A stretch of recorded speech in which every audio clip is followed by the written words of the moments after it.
Bismillahirrahmanirrahim. Assalamualaikum warahmatullahi wabarakatuh. Halo, apa kabar semuanya? Teman-teman semuanya, adik-adik semuanya, dan juga ayah bunda yang dirahmati Allah Subhanahu wa taala. Saya Adi Prayogi. Jika menonton video ini pada selesai bulan Ramadan, maka saya ucapkan taqabbalallahu minna wa minkum, mohon maaf lahir dan batin. Kali ini saya diamanahkan oleh pihak sekolah SMP Harapan Bunda untuk mengetahui dan mengisi tentang remaja, masalah sholat atau ibadah pada kaifiat fikih ibadah. Ngomong-ngomong masalah remaja, memang masalah remaja adalah masa-masa peralihan dari anak-anak menuju ke dewasa. Seperti adik-adik semuanya, teman-teman semuanya yang menonton video ini dari channel YouTube Harbun TV, bahwasanya Anda semua yang masuk SMP adalah masa-masa peralihan dari anak-anak fase SD dan juga ke SMA fase dewasa. Tentu banyak sekali cobaan, seperti cobaan dunia, seperti cobaan remaja, seperti cobaan virus merah jambu dan lain sebagainya. Namun perlu Anda ketahui bahwasanya dari peralihan anak-anak menuju dewasa, masa remaja adalah ada yang namanya di ibadah itu, yakni masa-masa akil balik. Masa-masa akil balik adalah jika laki-laki dengan tertentu, dengan jika perempuan dengan tertentu. Jika sudah memasuki masa akil balik, bahwasanya adik-adik semuanya sudah menjadi kewajibannya untuk melaksanakan sholat. Bahwasanya sholat merupakan amalan ibadah yang wajib di antara rukun Islam. Yang pertama syahadat, yang kedua sholat, yang ketiga zakat, yang keempat puasa yang sudah kita lalui pada saat bulan Ramadan kemarin, dan yang kelima adalah menunaikan ibadah haji bagi yang mampu. Teman-teman sekalian, adik-adikku yang dirahmati Allah Subhanahu wa taala, sebelumnya saya mau qadimah dulu. Alhamdulillah wassalatu wassalamu ala Rasulillah, la haula wala quwata illa billah, amma ba'd. Qala Allah Ta'ala fil Qur'anil Karim, a'udzu billahi minasyaitonir rajim. Bismillahirrahmanirrahim. Ya ayyuhalladzina amanu ista'inu bis sabri was shalah, innallaha ma'as sabirin. Wa qala aidan, ya ayyuhalladzina amanu ya ayyuhalladzina amanu taqullaha haqqa tuqatih wa la tamutunna illa wa antum muslimun. Wa qala Rasulullah sallu kama ra'aitu yusalli. Jadi, teman-teman sekalian, adik-adikku yang dirahmati Allah Subhanahu wa taala, kali ini kita akan membahas tentang masalah sholat. Yang tentu adik-adik semuanya sudah tahu, sholat adalah merupakan ibadah yang sehari-hari kita laksanakan selama 5 waktu, mulai dari subuh, duhur, asar, maghrib, dan isya. Ketentuan bahwa sholat adalah merupakan amalan yang wajib bagi semua yang sudah akil balik, termasuk adik-adik dan juga sahabat semuanya yang sudah memasuki masa akil balik. Itu sudah wajib, karena Rasulullah SAW mengajarkan kepada adik-adik kita bahwa di umur 8 tahun sampai 10 tahun maka wajib ajarkan anak-anak kita atau adik-adik kita untuk melaksanakan ibadah sholat, karena sholat ini adalah merupakan amalan yang sangat vital, sangat penting, dan sangat cukup dipoinkan paling utama dalam hakikatnya ibadah kepada Allah Subhanahu wa taala. Di sini menekankan bahwasannya adalah dalam dalil Quran surat At-Taubah ayat 103, Allah Subhanahu wa taala berfirman, "Khudz min amwalihim shadaqatan tutahhiruhum wa tuzakkihim biha wa shalli 'alaihim inna sholataka sakanul lahum wallahu sami'un 'alim." Bahwasanya Allah Subhanahu wa taala berfirman yang kurang lebih artinya, ambillah zakat dari sebagian harta mereka, dengan zakat itu kamu membersihkan dan mensucikan mereka, dan berdoalah kepada Allah dengan mereka. Sesungguhnya doa itu, ya, as-sholat itu merupakan doa, adalah bagi ketentraman jiwa, dan Allah Maha mendengar lagi Maha mengetahui. Bahwasanya menurut al-lughah, sholat adalah doa. Ya, sholat menurut istilah al-lughah adalah doa, dan menurut istilah adalah semua amalan ataupun berdoa yang dimulai dengan takbiratul ihram dan diakhiri dengan salam. Kedudukan sholat dasarnya adalah, yang pertama adalah kita sebagai manusia hakikatnya diciptakan di dunia, adik-adik semuanya, untuk berdoa dan beribadah kepada Allah Subhanahu wa taala. Dalam Quran surat Az-Zariyat al-56, "Wa ma khalaqtul jinna wal insa illa liya'budun," dan kami ciptakan jin dan manusia hanya untuk beribadah kepadaku, kata Allah Subhanahu wa taala. Dan juga dalam Quran surat Toha ayat 14, bahwasanya innani anallahu la ilaha illa ana fa'budni wa aqimis sholata li dzikri. Sesungguhnya aku ini adalah Allah, ya. Tidak ada Tuhan selain aku, maka sembahlah aku dan laksanakanlah sholat untuk mengingat kepadaku. Itu arti dari Quran surat Toha ayat 14. Bahwasanya adik-adik semuanya sudah tahu kan, dalam sholat wajib itu ada 5, yakni yang tadi sudah saya sebutkan adalah yang pertama adalah subuh, zuhur, asar, maghrib, dan isya. 5 waktu tersebut semua adik-adik yang sudah masa akil balik wajib melaksanakan dan tidak boleh meninggalkan satu sholat pun. Karena di antara 10 dosa besar yang kedua adalah meninggalkan sholat. Dalam Quran surat An-Nisa ayat 103 bahwasanya Allah Subhanahu wa taala berfirman, "Fa idza qadaytumus sholata fadhkurullaha qiyaman wa qu'udan wa 'ala junubihim." Sesungguhnya maka apabila kata Allah Subhanahu wa taala dalam artinya kamu telah menyelesaikan sholatmu, maka fadhkurullah, maka berzikir, qiyaman wa qu'udan wa 'ala junubihim. Ketika kamu berdiri ya ketika sholat, ketika kamu duduk, dan ketika kamu berbaring. Adik-adik semuanya rahmati Allah Subhanahu wa taala, dalam video ini semuanya dalam kaidah sholat cukup bagi kita adalah mengetahui bagaimana tata cara yang diajarkan oleh Nabi Shallallahu Alaihi Wasallam. Gimana dalam hadisnya tadi yang saya katakan, "Shollu kama ra'aitul yusolli." Sesungguhnya Rasulullah SAW bersabda, "Sholatlah seperti engkau melihat bagaimana aku melaksanakan sholat." Banyak di video-video yang lainnya, banyak dalam kitab-kitab fikih yang lainnya, banyak kaifiat-kaifiat dan juga yang mengajarkan kepada kita tentang bagaimana sholat yang benar, bagaimana tuntunan sholat yang benar.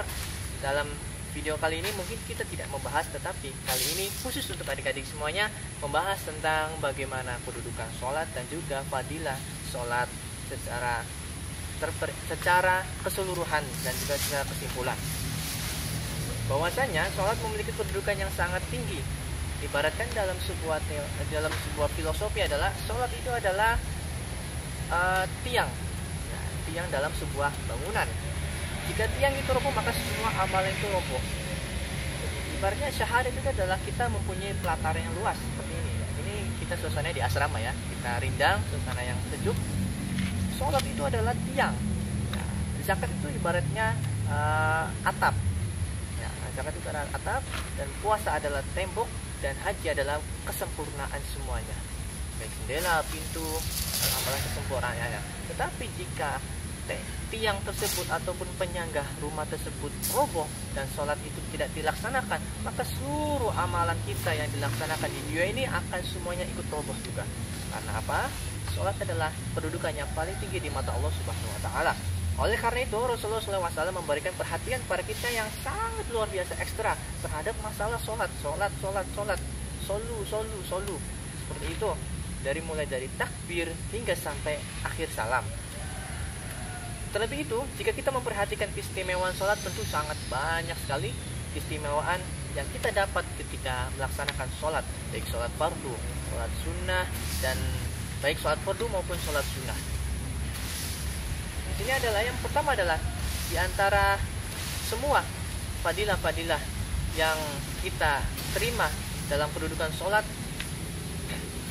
khususnya dalam sholat 5 waktu, ya semuanya sangat banyak fadilah-fadilahnya. Mungkin saya simpulkan dari beberapa poin saja. Yang pertama adalah sholat itu bisa mencegahnya perilaku keji dan mungkar. Allah Subhanahu wa taala berfirman dalam Quran surat Al-Ankabut, "Utlu ma uhiya ilaika min kitabi utlu ma uhiya ilaika minal kitabi wa aqimis shalah inna sholata tanha 'anil fahsya'i wal munkar wala dzikrullahi akbar wallahu ya'lamu ma tasna'un."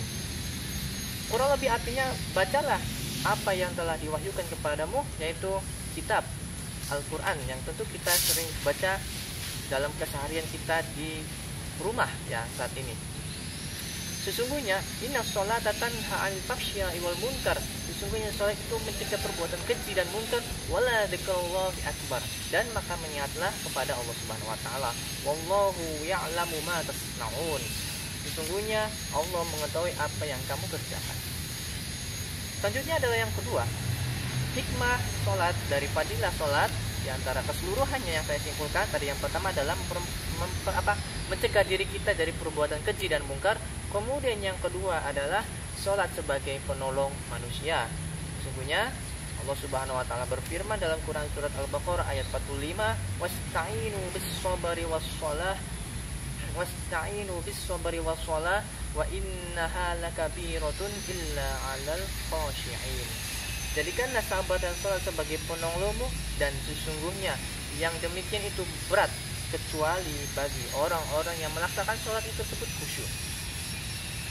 Hadis Nabi SAW riwayat Abu Dawud, dalam hadis ini adalah hadis hasan, bahwasanya karena Nabi SAW tidak khazahu amrun sallu. Dulu jika ada perkara yang menyusahkan Nabi SAW, beliau melaksanakan. Mohon maaf, tadi ada sedikit gangguan dari handphone saya, lupa dimatikan. Selanjutnya adalah yang ketiga, sholat itu terpancar sebuah nur dari Allah Subhanahu wa taala kepada kita ketika kita dikumpulkan di hari kiamat nanti. Rasulullah SAW bersabda, "Shollu wassalatun nurun." Sholat itu adalah cahaya. Hadis riwayat Muslim nomor 233, yaitu cahaya dalam hati, wajah, cahaya di alam kubur, maupun cahaya ketika dikumpulkan di hari kiamat. Dalam riwayat lain juga dari Abdullah bin Umar radhiyallahu anhu, bahwasanya Nabi SAW bersabda, "Man hafadu 'alaiha kanat lahu nura wa burhanan wa najjata yaumal qiyamah wa man lam yuhafid 'alaiha lam yakul lahu nur wa lam burhan wa la najah wa kana yaumal qiyamati ma'a Qarun ma'al Qarun wa Fir'aun wa Haman wa Ubay bin Khalfin." Kurang lebih artinya, siapa saja yang menjaga sholat maka dia akan mendapatkan sebuah cahaya, petunjuk dan keselamatan pada hari kiamat.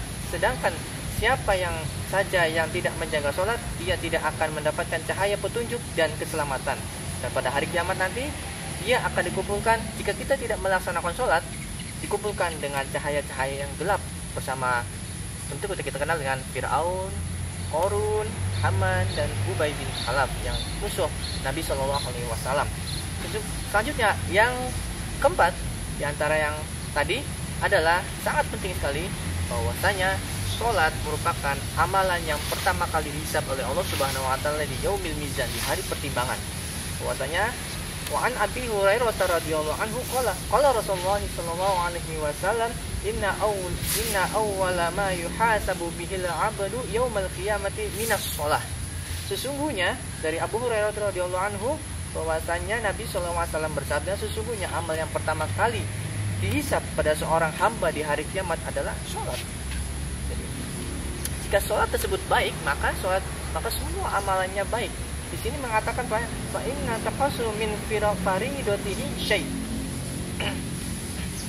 Fa ini di sini kurang lebih artinya, maka jika sholatnya baik, sungguh ia telah beruntung dan berhasil. Jika sholat tersebut baik, maka semua amalannya baik. Tetapi sebalikannya, jika sholat kita buruk dan tidak pernah melaksanakan sholat wajib, maka semua amalan yang kita lakukan, baik sedekah, zakat, terus sholawat, terus ibadah-ibadah yang lainnya, membantu teman, membantu temannya kesusahan, membantu orang tua, berbakti kepada bangsa dan negara, terutama khususnya pada orang tua yang tercinta, semuanya akan lenyap jika sholat tersebut tidak pernah dilaksanakan. Alhamdulillah subhanahu wa ta'ala. Teman-temanku dan adik-adikku semuanya dirahmati Allah Subhanahu wa taala. Dalam sholat, jika perlu adik-adik dan sahabat mengetahui bahwasanya ketika kita setiap sholat tersebut, Allah Subhanahu wa taala sedang berdialog dengan kita. Apa buktinya? Kita diajarkan oleh guru-guru kita, ustaz-ustaz kita, dan juga para kiai-kiai serta para masyayikh kepada kita semuanya tentang sholat. Tentu ada kata-kata yang namanya tu'maninah, yaitu melaksanakan sholat dengan tenang, tidak terburu-buru. Apa alasannya? Sesungguhnya Allah Subhanahu wa taala sedang berdialog dengan kita. Contoh dialog adalah di sini yang diriwayatkan oleh Abu Hurairah radhiyallahu anhu adalah kita ketika membaca Al-Fatihah, Allah sedang berdialog dengan kita sebagai hambanya sedang melaksanakan sholat, baik sholat 5 waktu maupun sholat sunnah yang lainnya. Di sini dikatakan adalah qasamtus sholata baini wa baina 'abdi nisfaini li 'abdi ma sa'al. Allah Ta'ala berfirman bahwa hadis ini mengatakan bahwa hadis qudsi, ya, hadis qudsi maksudnya adalah perkataan Allah, firman Allah yang tidak selain di Al-Quran merupakan hadis qudsi, hadis yang suci, yaitu perkataan-perkataan langsung dari Allah Subhanahu wa taala melalui Nabi Shallallahu alaihi wasallam. Aku membagi sholat, yaitu untukku dan hambaku dua bagian, dan untuk hambaku sesuai dengan apa yang dia minta. Di sini misalkan lanjutannya dalam hadisnya adalah faida qala al-'abdu alhamdulillahi rabbil alamin qala Allah Ta'ala hamidani 'abdi. Ketika hamba berkata, yang artinya adalah alhamdulillahi rabbil alamin, segala puji bagi Allah Tuhan semesta alam, maka Allah Subhanahu wa taala menjawabnya dengan firman-Nya hamidani 'abdi, hambaku telah memujiku. Kemudian selanjutnya adalah wa idza qala ar-rahmanur rahim qala Allah Ta'ala asna 'alayya 'abdi.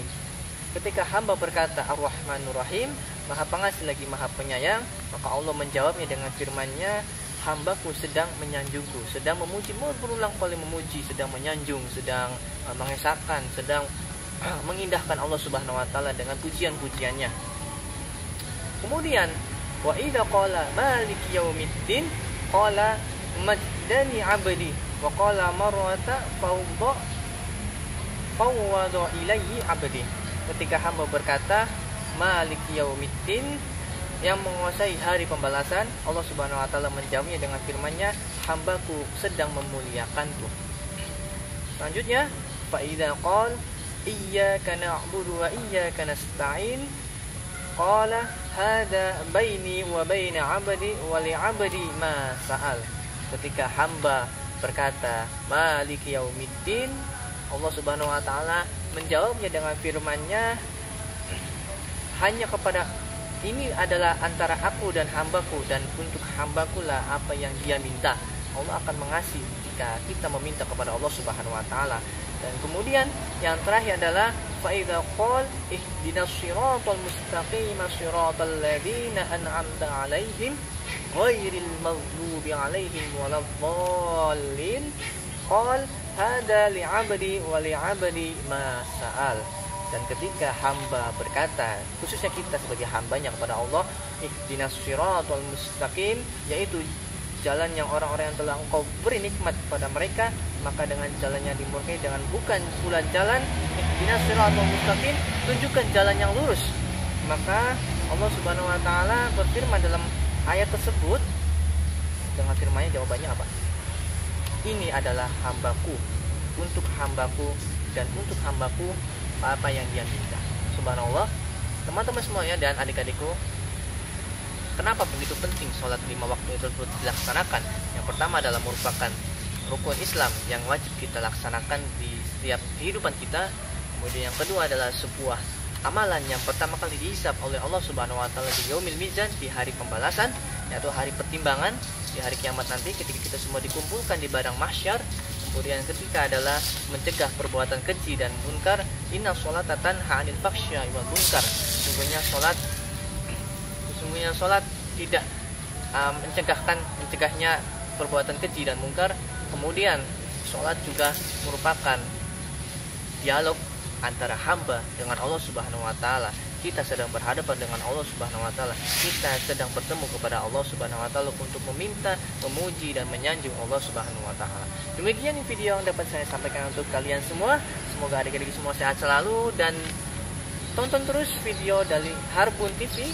Semoga semuanya kita dikembalikan dalam normal kembali, dan mudah-mudahan Allah Subhanahu wa taala mengangkat wabah ini dan kembali seperti sedia kala. Billahi taufiq wal hidayah. Assalamualaikum warahmatullahi wabarakatuh. Sampai jumpa.